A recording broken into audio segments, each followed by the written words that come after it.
प्यारे बच्चों, आज के इस वीडियो में हम लोग समझेंगे कि नवोदय विद्यालय 9th क्लास में जो एंट्री के लिए एग्ज़ाम होता है उसका कट ऑफ कैसे जारी होता है। तो बच्चों, आप लोग जानते हैं कक्षा 8 पास करके बच्चे जो है 9th क्लास के लिए जो है अप्लाई करते हैं नवोदय विद्यालय में एडमिशन के लिए। अब इसमें होता क्या है, पहली बात ये जान लीजिए कि नवोदय विद्यालय 9th क्लास में एडमिशन नवोदय विद्यालय क्यों लेता है। तो देखिए क्या होता है, कक्षा 6 में क्लास 6 में जो है कुल 80 स्टूडेंट का जो है सिलेक्शन लिया जाता है। अब 80 स्टूडेंट का सिलेक्शन कक्षा 6 में लिया जाता है, बट उसमें क्या होता है कि कुछ बच्चे वहाँ जाते हैं और एडमिशन ले लेते हैं। उसके बाद में वो क्या करते हैं, वहाँ से सपोज करिए उनको नहीं पढ़ना है या उनको नवोदय पसंद नहीं आ रहा है, ऐसे केसेस में वो क्या करते हैं, स्कूल छोड़ देते हैं। वो लोग स्कूल छोड़ के वापस चले जाते हैं अपने घर, अपने विद्यालय या जहाँ कहीं भी उनको पढ़ना मन हो। उनको नवोदय में पढ़ना अच्छा नहीं लग रहा है या किसी कारणवश वो नवोदय में नहीं पढ़ना चाहते हैं, तो ऐसे बच्चे नवोदय छोड़ के चले जाते हैं। वो सीट हो जाती है वैकेंट और उन्हीं सीटों पे नवोदय में क्लास 9th में एडमिशन ले लिया जाता है।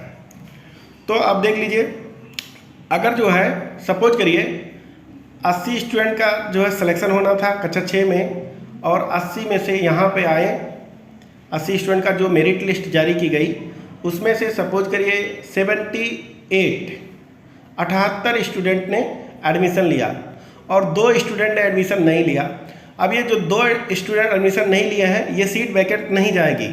अभी नवोदय विद्यालय क्या करेगा, 80 सीटों के लिए जो उसने जारी किया था मेरिट लिस्ट, उस मेरिट लिस्ट को थोड़ा सा डाउन करके कुछ लेटरल एंट्री के थ्रू 2 बच्चों का सिलेक्शन और ले लिया जाएगा। ये 3 महीने के अंदर होता है। जो है 80 स्टूडेंट पे जो भी बच्चे सेलेक्ट होते हैं, अगर वो 3 महीने के अंदर एडमिशन नहीं लेते हैं या 3 महीने के अंदर वापस हो जाते हैं, किसी कारणवश वो 3 महीने पहले ही निकल जाते हैं, तो 3 महीने के अंदर जो है लेटरल एंट्री चलती है नवोदय में। और 3 महीने के अंदर अगर कोई बच्चा स्कूल छोड़ देता है तो वो मेरिट डाउन करके उसी समय कक्षा 6 में ही जो है नए बच्चों का एडमिशन कर लिया जाता है विदाउट एनी एग्ज़ाम। जो एग्ज़ाम हुआ रहता है उसी कक्षा 6 के एंट्री के लिए जो एग्ज़ाम हुआ रहता है उसी को मेरिट डाउन करके उन बच्चों का सिलेक्शन ले लिया जाता है। अब ये हो गए कक्षा 6 में कुल 80 स्टूडेंट। ये टोटल 80 स्टूडेंट उसी समय भर लिए जाते हैं। किसी भी तरीके से इनको भरना है, वो 80 स्टूडेंट भरे जाते हैं, चाहे लेटरल एंट्री से ही क्यों ना भरना पड़े। उसके बाद में जब 3 महीने बाद भी अगर कोई बच्चा पढ़ते हुए 4थे महीने में स्कूल छोड़ देता है तो वो सीट हो जाती है वैकेंट। इस तरीके से कक्षा 8 तक जाते जाते सपोज करिए 2 या 3 बच्चे छोड़ दिए, किसी कारणवश स्कूल छोड़ दिए, तो उन्हीं 3 सीटों पे होगा सिलेक्शन। 9th क्लास में उन्हीं 3 सीटों के लिए एग्ज़ाम लिए जाएंगे। अब जान लीजिए, ऐसा बहुत कम होता है कि बच्चे स्कूल छोड़ते हैं। बहुत ज़्यादा केसेज में कहीं पे 2 स्टूडेंट छोड़ते हैं, कहीं पे 1 स्टूडेंट किसी साल छोड़ा है, किसी साल 0 स्टूडेंट यानी एक भी बच्चे ने स्कूल नहीं छोड़ा है। तो क्या होगा, सपोज करिए इस तरीके से एग्ज़ाम होता है। तो सपोज करिए कि 2 बच्चों ने छोड़ा है, 2 बच्चों ने स्कूल छोड़ दिया कक्षा 8 तक जाते जाते, तो वो जो 2 बच्चे हैं उन्हीं के स्थान पे कक्षा 9th में 2 एडमिशन लिए जाएंगे। अब होता क्या है, क्योंकि नवोदय विद्यालय में बजट पूरे 80 बच्चों के हिसाब से आता है और पूरी सुविधाएं, टीचर्स, हॉस्टल्स सब 80 स्टूडेंट के हिसाब से बनाए गए हैं।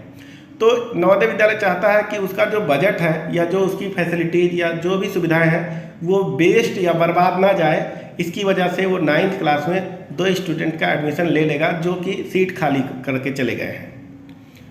तो इस तरीके से 2 स्टूडेंट का एडमिशन होना है। सपोज करिए 2 भी हो सकता है, 1 भी हो सकता है, 3 भी हो सकता है, 4 हो सकता है। मैक्सिमम मुझे नहीं लगता कहीं पे भी 4 स्टूडेंट से ज़्यादा वैकेंट होता है सीट।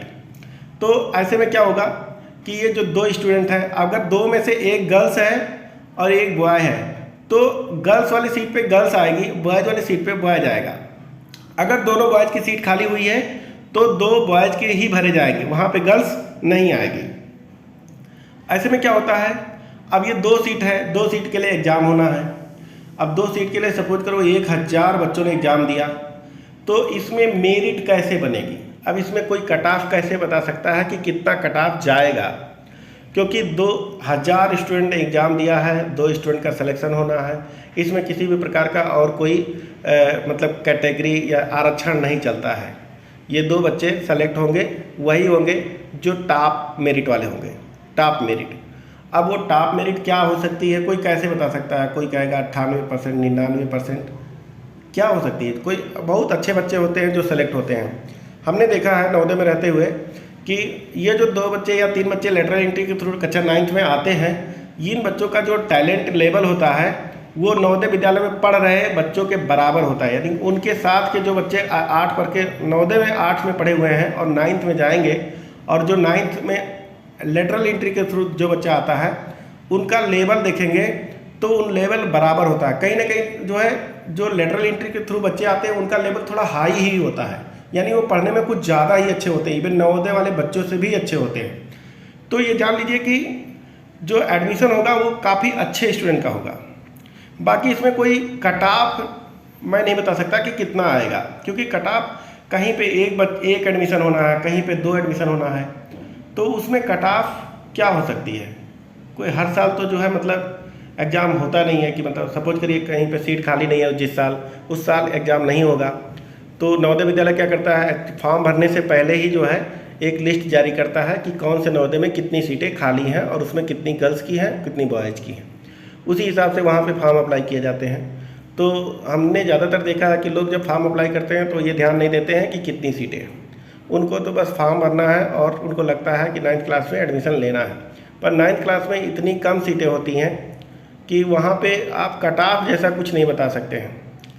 बाकी आप लोगों ने अगर एग्ज़ाम दिया है तो आप लोग रिजल्ट ज़रूर देखिएगा, जिसका भी सिलेक्शन होना होगा उसका होगा।